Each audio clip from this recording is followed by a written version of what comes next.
Allah also sees it as good. Whatsoever the Muslims see as evil, Allah also sees it as evil. You are the witnesses of Allah on earth. Show hands, those of you who see homosexuality as evil. Everybody hand is up. You have just judged. All of you, you have just judged. You have just judged and act as evil. Show hands, those of you who see marriage as good. Everybody hand is up. So you have just judged again. You have just passed two judgments. And the Rasul said, you are Allah's witnesses on earth, the witnesses of Allah on earth, but the hypocrite is telling us something different. You're not here to judge. Then Allah said in Baqarah 143, وَكَذَلِكَ جَعَلْنَاكُمْ أُمَّةً وَسَطًا لِتَكُونُوا شُهَدَاءَ عَلَى النَّاسِ وَيَكُونَ الرَّسُولُ عَلَيْكُمْ شَهِيدًا. Likewise, we have made you Muslims a balanced nation, a middle nation, to be witnesses over mankind, while he, the Rasul, Muhammad ﷺ, shall be a witness over you. So if Allah is hereby telling us in Baqarah 143 that you are my witnesses on earth, how can the hypocrites tell us we are not here to judge? Do you know why they say that? Do you know why the hypocrites say we're not here to judge? Because he can smell what's coming. He knows that sooner or later you're going to make takfir on him because he has apostated from the deen. He has done what? Because he has apostated from the deen and he's not practicing, he can smell what's coming, that you're going to make takfir on him sooner or later. That's why he's trying to stop you from making takfir before it comes. We are not here to judge. So Allah is telling us that we are judges of Allah on earth in Baqarah 143, and he's telling us we're not here to judge. And the Khawarij said that to Ali, to Ibn Abbas. What did the Khawarij say? We're not here to judge.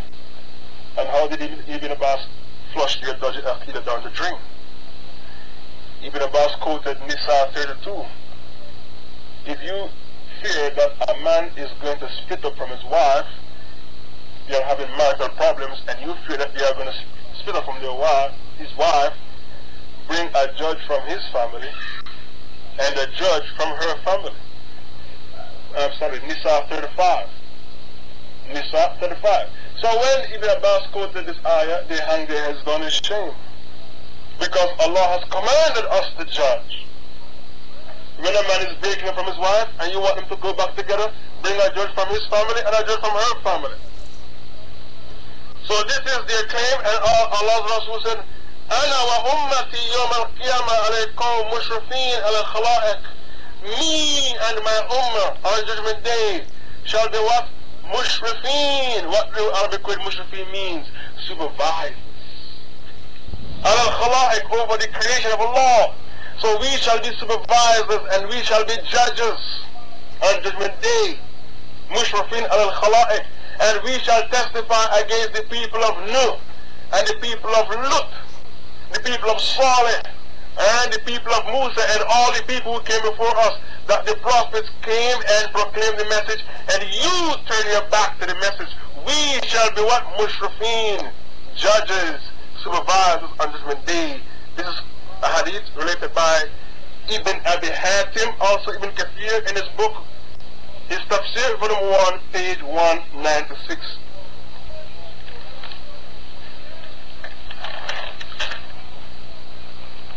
Another problem the Murji have, they marginalize Islam to the individual.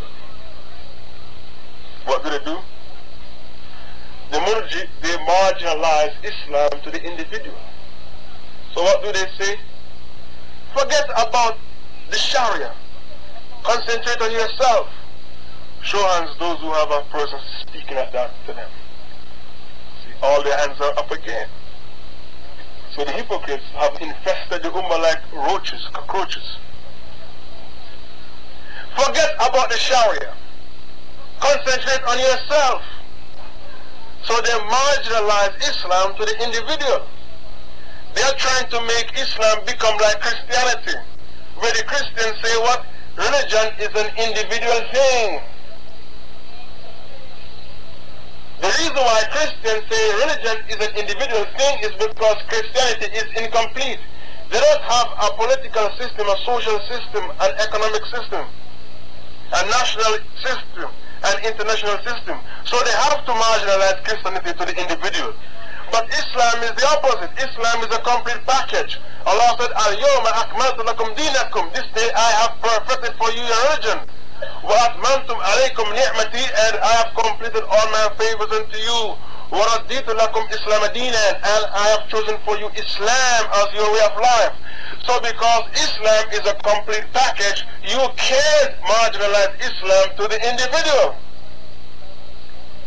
And now we shall use the ijma of the Sahaba to flush this erroneous aqeedah down the drain. When Abu Bakr Siddiq radiallahu anhu became caliph, what did he say? Obey me only when I obey Allah and His Rasul. He was speaking to the Muslims. Obey me, Abu Bakr Siddiq, only if I obey Allah and His Messenger.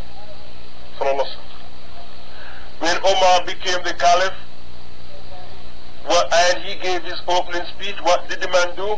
He picked up his sword and said, Omar, if you should ever stray, and this man who had taqwa, because people were afraid of Omar, but he wasn't afraid of Omar.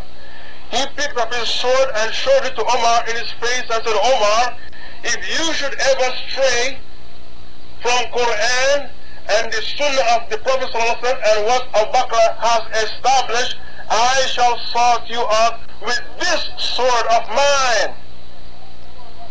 Did the other Sahaba say to him, put your sword down, keep quiet, concentrate on yourself, don't think about the Sharia? Which Sahaba said that to him? All of them kept quiet. So when they kept quiet, this was ijma of the Sahaba. So anytime a man dismantles the Sharia, you have to take it personal and you have to fight for it to be re-established. And if a man insults the Prophet Muhammad ﷺ, you have to take it personal. You know why? Because in your heart is the love of the Rasul ﷺ. And if a man insults your religion, al-Islam, you have to take it personal. Because in your heart is love for your deen, al-Islam. So where the Saudi Salafis, the Sunni Salafis get their aqeedah from? Forget about the Sharia, think about yourself. This Sahaba who wielded his sword in front of Omar, he didn't say, well, let me think about myself, let me try to get up on Fajr on time and forget about the Sharia. Allah would only question Omar about the Sharia. He didn't say that. He showed his sword to Omar and said, if you stray from the Sharia, if you stray from the Quran and the Sunnah of the Rasul and what Abu Bakr has established, I shall sort you out with this sword of mine.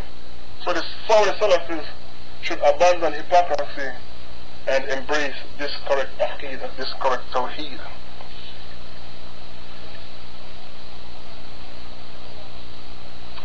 You know why they say forget about the Sharia, think about yourself? Because their kafir paymasters have dismantled the Sharia.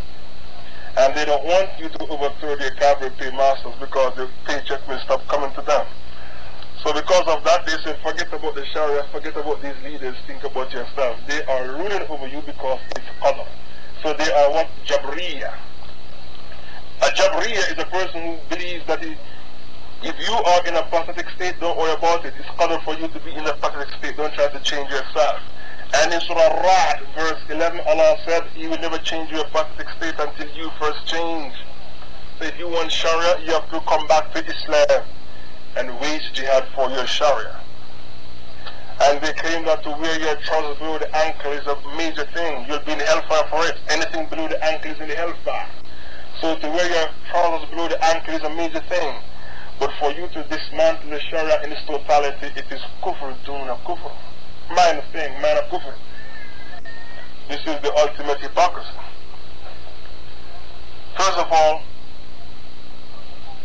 the hadith, kufr duna kufr, is a da'if hadith. In the chain of transmission